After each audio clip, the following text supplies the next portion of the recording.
Hello friends, good evening और welcome back to my @NRM Wala channel. Dear friends, today we are going to discuss about the formulas. Already we have studied in the 10th or 8th class, but we don't have a knowledge about the formula, where the formula we can use.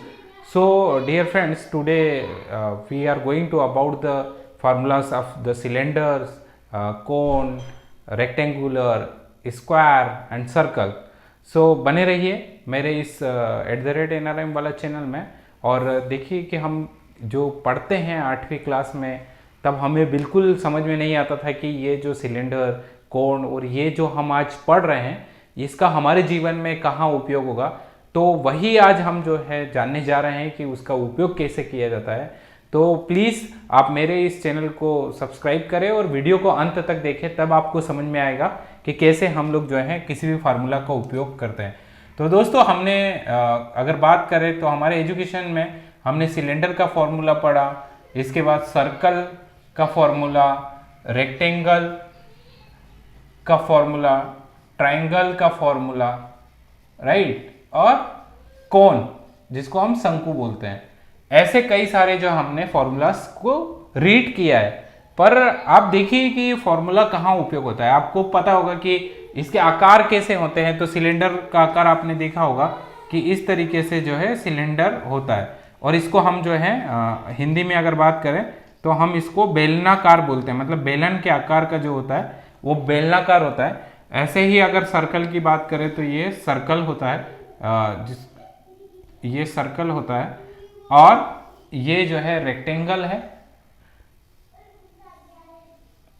ये जो है आपका triangle है, और ये जो है आपका शंकु जिसको हम कोण बोलते हैं. तो ये इस तरीके के जो है आपके सिलेंडर, सर्कल, रेक्टेंगल और ट्रायंगल के जो है वो इमेजेस में आपको बता रहा हूं. अभी हमको ये देखना है कि ये हमारे डेली रूटीन में या दैनिक लाइफ में कहाँ उपयोग होते हैं. तो इसको आप बात करते हैं दोस्तों. जैसे हम फर्स्ट एग्जांपल लेते हैं सिलेंडर का. तो सिलेंडर जो है आपने देखा होगा कि जब आप किसी भी रास्ते में या किसी और ब्रिज को आपने देखा होगा, तो ये होता है कि ब्रिज, ऐसे मान लीजिए कि आपका ये ब्रिज है, और इसके ऊपर जो है ये आपने देखा होगा कि ये ब्रिज का स्लेब होता है ना, इस तरीके से. और ये स्लेब जो है किस पर टिका होता है, तो ये आपका केब होता है, और केब पर जो है ये केब जो होता है वो सिलेंडर पर टिका होता है. मतलब आपका बेलनाकार का एक पियर होता है ना, ऐसा पियर जिसको बोलते हैं. ये इसको कई अलग अलग भाषा में पिलर भी बोलते हैं, है ना. ये जो है उसका फाउंडेशन है. फाउंडेशन के भी अलग अलग होते हैं. सेलो फाउंडेशन होता है, राफ फाउंडेशन होता है. तो ये पार्ट जो है ये दोस्तों, ये इसको हम लोग जो है सिलेंडर बोलते हैं. और ये सिलेंडर को कैसे हम लोग जो है वॉल्यूम और इसका क्या उपयोग होता है, जो हमने फॉर्मूला पढ़ा है, तो मैं आपको वो जानकारी देने वाला हूं. तो अब हम केवल सिलेंडर की बात करते हैं. तो सिलेंडर आपने जैसे देखा है कि इस तरीके से सिलेंडर होता है. तो अब इसका हमको वॉल्यूम निकालना है. वॉल्यूम मतलब कि इस सिलेंडर के अंदर कितना सीमेंट भरा हुआ है, कितना एग्रीगेट है, एग्रीगेट बोले तो गिट्टी, कितना जो है सैंड है, और कितना जो है इसमें पानी है. तो ये सारी चीजें जो है हम कैसे निकालेंगे. तो इसको निकालने के लिए हमको जो है इसका वॉल्यूम का जरूरत होगा. तो वॉल्यूम क्या होता है साथियों, हिंदी में हम अगर बात करें तो इसको आयतन बोलते हैं. अब आयतन निकालने के लिए, किसी भी चीज का वॉल्यूम निकालने के लिए हमको 3 डायमेंशन की जरूरत होती है. 3 डायमेंशन मतलब कि एक तो आपका लेंथ हो गया, एक विड्थ हो गया, और एक हाइट हो गया, राइट. तो ये 3 डायमेंशन बोले तो लेंथ, एक विड्थ और एक हाइट या फिर डेप्थ. तो आप कई लोग ये कंफ्यूज होते हैं कि हाइट किसको बोलेंगे हम, डेप्थ किसको बोलेंगे. तो साथियों, जब भी आप किसी ग्राउंड लेवल से नीचे कोई स्ट्रक्चर बना रहे हैं, मान लीजिए ग्राउंड लेवल के नीचे जैसे आप चेक डैम का ये वॉल बना रहे हैं ना, हेड वॉल बना रहे हैं, तो ये हेड वॉल जमीन के ऊपर तो नहीं बनेगा, इसको जमीन के अंदर से लाना पड़ेगा. तो ये जो आपका स्ट्रक्चर है ग्राउंड लेवल से नीचे, ये वाला स्ट्रक्चर, और ये ग्राउंड लेवल से ऊपर। तो जो चीज़ ग्राउंड लेवल से ऊपर होती है इसको हम लोग जो है हाइट कंसीडर करते हैं, और जो ग्राउंड लेवल से नीचे होते हैं इसको हम लोग जो है डेप्थ कंसीडर करते हैं। मैं अपने पूरे वीडियो में आपको सारी चीज़ें बताऊंगा कि ये सिलेंडर का उपयोग क्या है। अल्टीमेटली 8वीं में हमने या 7वीं में क्यों इसको पढ़ा है मैं आपको क्लियर बताने वाला हूं।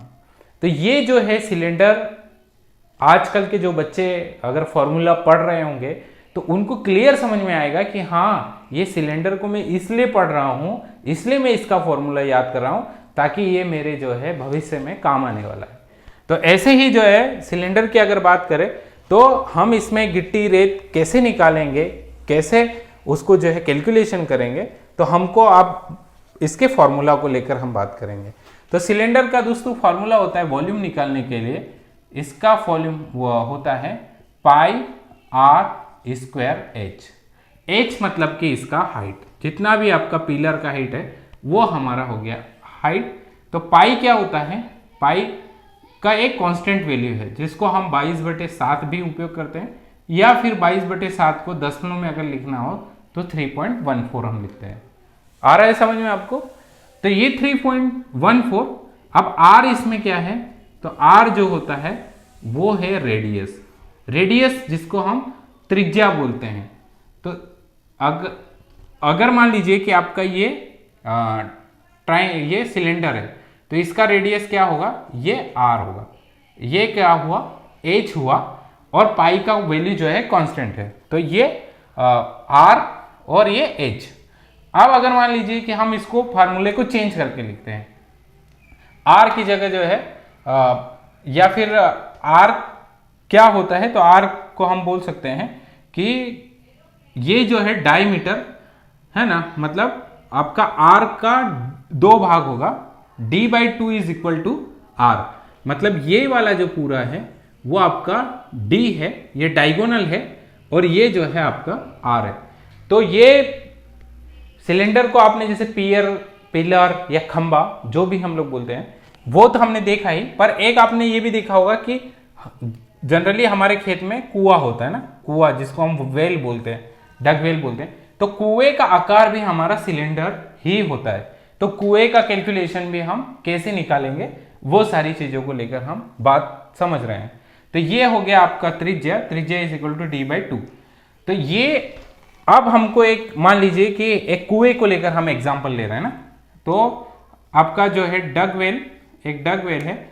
आप मान लीजिए कि कोई भी किसान अपने खेत में जब कुआं खुदवाता है तो वो कैसे अपने घर बैठे बैठे इसका कैलकुलेशन कर लेता है। तो आप देखिए कि कुआं आपका 6 मीटर जो है, मान लीजिए कि 6 मीटर जो है उसका हाइट है, कितना हाइट है, 6 मीटर हाइट है, राइट। और इसका 5 मीटर जो है यहां से यहां तक जो है, मान लीजिए ये जो कुआं है ऊपर से आप देखोगे कुआं, तो ये जो है पूरा 5 मीटर का है। इसका त्रिज्या कितना हो गया 2.5 है ना, आधा, 5/2। तो ऐसे जब हम कोई सिलेंडर निकालते हैं तो 6 मीटर इंटू 5 मीटर, ये जो है 5 मीटर उसका है, तो ये हो गया आपका 2.5। अब ये वैल्यू हम जो क्या करेंगे उसको हमारे फॉर्मूला में रख देंगे। तो पाई की वैल्यू हमने क्या रखी है, पाई की वैल्यू हमारी क्या है 3.14। आर की वैल्यू हमने कितनी मानी है 2.5 का स्क्वायर इंटू एच हमारा कितना है, ये हमारा 2.5, एच हमने बोला है 6 मीटर, तो ये हमारा जो है एच की वैल्यू हो गया। तो कितना हुआ 3.14 इंटू 2.5 इंटू 2.5 इंटू 6। अब इसका हम जो है मल्टीप्लाई कर लेंगे। तो मल्टीप्लाई करने के लिए क्या होगा 2.5 कितना हो गया, तो ये हो गया 6.25। इसको आप इसका सहारा ले सकते हैं, कैलकुलेटर का सहारा ले सकते हैं। तो हम जो है इसको कैलकुलेटर से करने वाले हैं। हमने बोला 3.14 इंटू 2.5 इंटू 2.5 इंटू 6, ये हो गया आपका कितना हो गया 117.75। ये आपका हो गया, ये क्या हुआ क्यूबिक मीटर। 17.75 क्या हो गया है आपका क्यूबिक मीटर। तो ये क्यूबिक मीटर को जो है हम लोग ऐसे निकालेंगे। अब हमको जो है कुएं का अगर हम निकाल रहे हैं तो कुएं का क्या होता है कि केवल जो है ना ये सरफेस जुड़ती है। आपने देखा होगा कि जब भी आप कुआं बनाते हो तो कुएं को पूरा कुएं को नहीं भरा जाता है, केवल जो है इसमें ये 10 सेंटीमीटर का एक सरफेस बनाया जाता है। तो हम उस केस में क्या करेंगे कि ये पहले हमने इंटरनल मान लीजिए कि ये हमने 5 मीटर का डायगोनल रखा। अभी ये कितना हो जाएगा, ये 10 सेंटीमीटर, ये 10 सेंटीमीटर, ये तो ये कितना हो गया 5/20। तो इसको आप 5/20 को कैलकुलेट करेंगे तो कितना होगा 2.6 हो जाएगा ये। तो हम इसको ऐसा करेंगे 3.14, ऐसा कर लो 3.14 इंटू 2.6 इंटू 6। तो ये अब हम इसका निकालेंगे तो ऐसे कर सकते हैं कि जो टोटल वॉल्यूम आएगा उसमें से हम जो है इसको माइनस कर देंगे, तो हमारा जो बचा हुआ वॉल्यूम होगा वो कुएं के लिए होगा। तो ये कुआं का जो है मेजरमेंट हम लोग निकाल सकते हैं, किस तरीके से निकालेंगे। तो अभी हमको क्या करना है 3.1, 2.5 की जगह हमने लिख दिया 2.6, राइट। तो ये अभी हो जाएगा 127.35। क्या हो गया 127.35। अब 127.35 में से हम माइनस कर देंगे 117.75। तो कितना आया आंसर हमारा 9608 क्यूबिक मीटर। इसका मतलब ये है कि अगर हम 10 सेंटीमीटर विड्थ का अगर कोई कुआं बनाते हैं तो उसमें हमको जो है 9.6 क्यूबिक मीटर जो है हमको कंक्रीट लगता है। अब ये कंक्रीट को जैसे हमने पहले ही बताया था कि इसमें कितना सीमेंट, कितना सरिया, कितना गिट्टी, कितना रेत लगाना है। तो आपने मेरा एक वीडियो देखा होगा कि हम जो है कंक्रीट वाइज अगर M5 का कंक्रीट बना रहे हैं, M10 का बना रहे हैं, M15 का बना रहे हैं, M20 का या M25 का, तो इसके जो है अलग अलग होंगे। जैसे मान लीजिए M15 का बना रहे हैं तो 1:1/3, मतलब 1/3 ऐसा है, 1.5 इंटू 3। तो इस हिसाब से जो है हमारा आंसर जो आया था 6.5, तो उसके लिए जो है हम लोग सीमेंट, सरिया, गिट्टी का कैलकुलेशन करने वाले हैं। तो अभी क्या होगा 6.5 हमको चाहिए, तो ये क्या होगा, यही हम लोग जो है M15 मान लीजिए कि हम बना रहे हैं, तो ये कितना हो गया 1 + 1.5 + 3, ये कितना हो गया 2.5 + 3 = 5.5। मतलब 5.5 डिवाइडेड बाय हम करने वाले हैं M15 के लिए। तो हम जो है इसको प्लस करेंगे तो आया हमारा आंसर 5.5 डिवाइड बाय करेंगे हम लोग 1.5, राइट। तो ये जो हमारा कैलकुलेशन होगा, मतलब कि हम ऐसा करेंगे 1.5 डिवाइड बाय 5.5, मतलब हमको जो है ये वेट वाला चाहिए ना, समझ रहे हैं, ये भीगा हुआ कंक्रीट है, मतलब तो हमको इसका जो है 1.5 गुना कंक्रीट लेना पड़ता है। तो 1.5 डिवाइड बाय हम जो करेंगे वो होगा 5.5, तो ये होगा 1.5 डिवाइड बाय कितना है आपका 5.5। तो हमको जो है 0.27 जो है, तो ये हमारा आया है 0.27, मतलब ये जो है इतना हमको वॉल्यूम का क्या लेना पड़ेगा, सीमेंट, इतना गिट्टी, इतना रेत, है ना, 1.5 1 क्यूबिक मीटर के लिए। तो अभी हम कैसे कैलकुलेशन करेंगे, हम इसको कैलकुलेशन करेंगे 0.27 हमको चाहिए सीमेंट का कैलकुलेशन करेंगे। तो ये 0.27 को याद रखना। अभी हमको 6.5 के लिए चाहिए ना, तो हम कैसे करेंगे कि M15 कंक्रीट चाहिए, अभी हमको 1:1.5:3, ये कितना है हमारा, इसका आंसर आया था 27। तो सीमेंट निकालने के लिए हम क्या करेंगे 1 × 0.27, आंसर क्या होगा 0.27। अब हम इसका मल्टीप्लाई करेंगे 6.5.27 में, तो ये हो जाएगा आपका 6.5 × 27, तो ये होगा 6.5 इंटू 0.27, ये हो गया आपका 1.75 क्यूबिक मीटर। इसका मतलब ये है कि 1.75 क्यूबिक मीटर जो है हमको सीमेंट चाहिए, राइट। तो ये सीमेंट निकालने के लिए हम ये बोलते हैं कि 1 क्यूबिक मीटर में हमको 6 बैग चाहिए। कितने बैग? 1 क्यूबिक मीटर के लिए हमको 29 बैग चाहिए, राइट। तो ये 29 बैग होगा। तो इसको हम कैसे निकालेंगे? 1.75 मल्टीप्लाई 29 बैग, तो हमको 50 बैग सीमेंट लगेगा, मतलब 50 बैग। तो ये इस तरीके से हमने बोला 50 बैग सीमेंट लगेगा। हम 50 की जगह 50.75 की जगह हम 51 बैग ले लेंगे। वैसे ही हमको जब सेंड का निकालना पड़ेगा तो हम क्या करेंगे? 0.27 का मल्टीप्लाई करेंगे 1.5 में। कितना? 0.27 का सेंड में करेंगे तो 0.27 इंटू 1.5 है ना।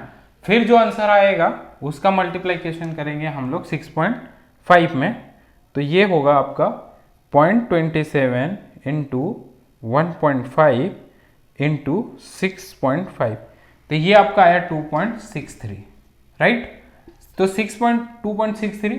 अब इसका जो है, अगर आप मान लीजिए कि सीमेंट ले रहे हैं तो इसका लगभग 1600 किलोग्राम डेंसिटी है, तो इसको 2.63, हाँ मतलब ये 2.63 क्यूबिक मीटर आ गया। अगर किलो में निकालना है तो 1600 से मल्टीप्लाई करेंगे, या फिर हम जो है जैसे बोलते हैं ना 3 क्यूबिक मीटर की एक ट्रॉली है, तो इस तरीके से, या 1.25 क्यूबिक मीटर की ट्रॉली है, तो उस तरीके से हम इसमें सीमेंट सेंड कंसीडर करेंगे, और ऐसे ही एग्रीगेट कंसीडर करेंगे।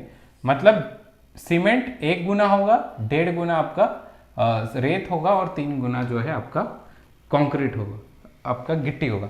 तो इस तरीके से पूरा जब मल्टीप्लिकेशन करके आप क्वांटिटी निकाल लेंगे, फिर हम एज पर मार्केट रेट के हिसाब में वॉल्यूम कंसीडर करेंगे। तो ये आपने जो है आज देखा वो सिलेंडर क्या होता है, सिलेंडर का वॉल्यूम कैसे निकालता है, सिलेंडर का फार्मूले का उपयोग कहाँ होता है, ये सारी चीज़ें जो है आपने मेरे @NRM वाला चैनल के माध्यम से देखी। तो प्लीज़ ऐसे ही जानकारी के लिए जो है बने रहिए मेरे चैनल में। Please like, share and subscribe करें। Thank you.